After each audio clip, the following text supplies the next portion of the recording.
Jackson woke up to hear an alarm jingling near his bed. He snorted, sat upright, and started prodding the alarm to try to switch it off. Ahem, the alarm said, and Jackson realised that it was actually Frypanberg ringing a little bell with white-gloved hands. Oh, sorry, Jackson rubbed his eyes. Must have slept in.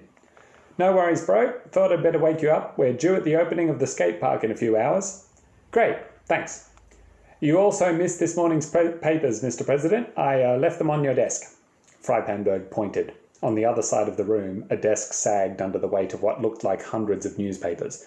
Should I read them to you while you get dressed? Yikes, no, Jackson said. That'll be all, thanks. Frypanberg disappeared. Jackson realised he hadn't actually asked how Frypanberg was doing or even said hello. Maybe he was getting used to this president thing, and not in a good way. He promised himself that he'd ask as soon as he saw Frypanberg again. He was so tired. Reading the dossier, Tiara had explained on page 1 that that was the word he should use, had taken all of yesterday afternoon and most of last night, and he still hadn't finished it. Tiara might be annoying, but she was very thorough. She had listed hundreds of problems that Jackson should try to fix while he was president. It was going to be a big day. He looked at the mountain of newspapers with amazement and suspicion. Jackson hadn't even known that newspapers still existed, let alone so many. They were all unwrapped and neatly folded, ready to read. When Jackson picked one up, it still felt warm from the printing press, or maybe Frypanberg had microwaved it for him. The front headline was, Bonkers President Turns House into Zoo. Jackson picked up a different paper. New President Crazy, say experts.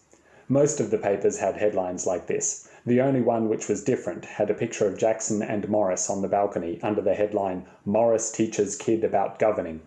Unless governing meant wearing a nightcap with a little pom-pom, Jackson wasn't sure that was accurate. He scooped up all the newspapers and carried them into the corridor, where he spread them across the floor in case any of the animals he'd adopted needed to go to the toilet, though he noticed he was mostly too late. Locking the gate after the horse has taken a dump, as Dad would say. He'd hardly seen his parents lately.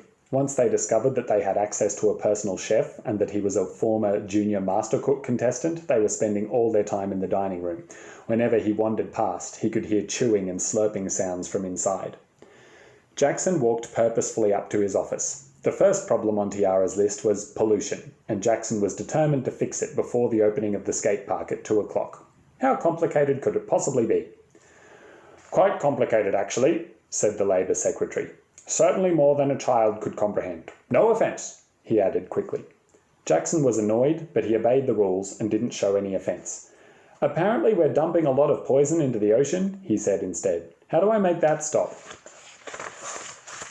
The Labour Secretary had pimples and braces, but his bald spot gave him away as someone who was at least 30, or maybe he shaved it to look older. His name was Jimbo Nuggins. We can't just stop dumping poison into the ocean, Nuggins said. Where else are we going to put it? In people's food? An outrageous suggestion. He nodded confidently, like he'd just won the argument. I'll see myself out, Mr. President. Just a sec, Jackson said. Where does the poison come from in the first place? The poison factory, obviously.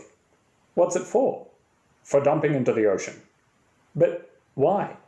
Well, how else do you want to get rid of it? Nuggins rolled his eyes, exhausted by the questions. By putting it in people's food?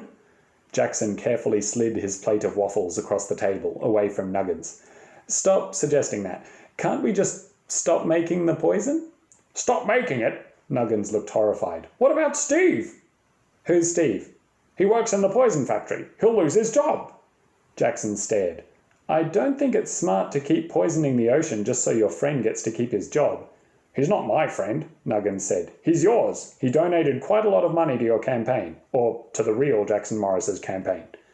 Can he do a different job? Jackson asked. Like what? I don't know. Jackson snapped his fingers. Aha! He can build animal shelters. Well, potentially, but... You're the Labour Secretary, Jackson said. Find him a new job along with all the other people who work in the poison factory. It's just Steve, Nuggins said. The other workers all got replaced by robots. Jackson wondered how long a factory full of robots had been making poison for no reason, and then decided he didn't want to know. How much will it cost to close the poison factory? He asked. Well, nothing, Nuggins said. We've been paying to keep it open. We have to keep replacing the robots when they break down. Jackson sighed. Just close it. How much will it cost to get all the poison out of the ocean? Get it all out? And put it where? In people's food? Jackson rubbed his temples. No offence, but I'm getting a bit sick of politicians. Is there anyone else in the building who knows anything about the ocean?